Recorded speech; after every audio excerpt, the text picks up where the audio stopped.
going on, guys? Tonight I'm in a town, it's called Eureka, and I am having chicken. The cooler kept it nice and cold. It was ice cold, actually.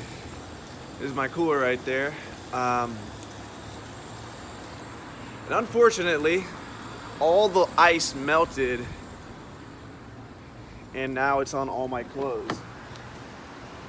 Which, for the record, this is the third time my clothes have been soaked with water.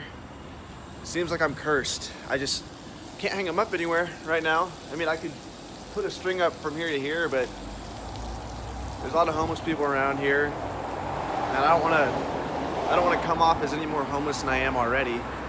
I don't know how there's levels of homelessness, but there are. You gotta keep clean shaved.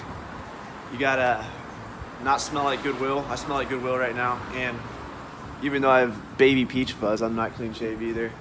Connected to the Wi-Fi here. Something else I've noticed is the tanner you get, the more homeless you look.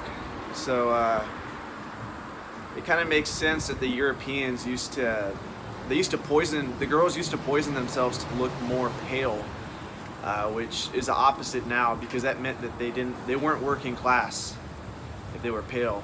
But now, if you're working class, you are very pale, and if you're tan, it means you have a lot of time to go out in the sun. You have a lot of luxury. But if you're also homeless, you are very, very tan. Something I've noticed.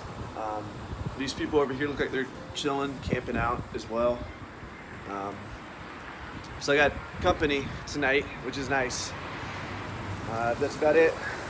Gonna season up this rice, this Cajun Creole seasoning. Shout out Miss Tracy, not Colt, even though Colt Alind was the very first person to give this to me. You can put it on anything. Check it out. Peace out, guys.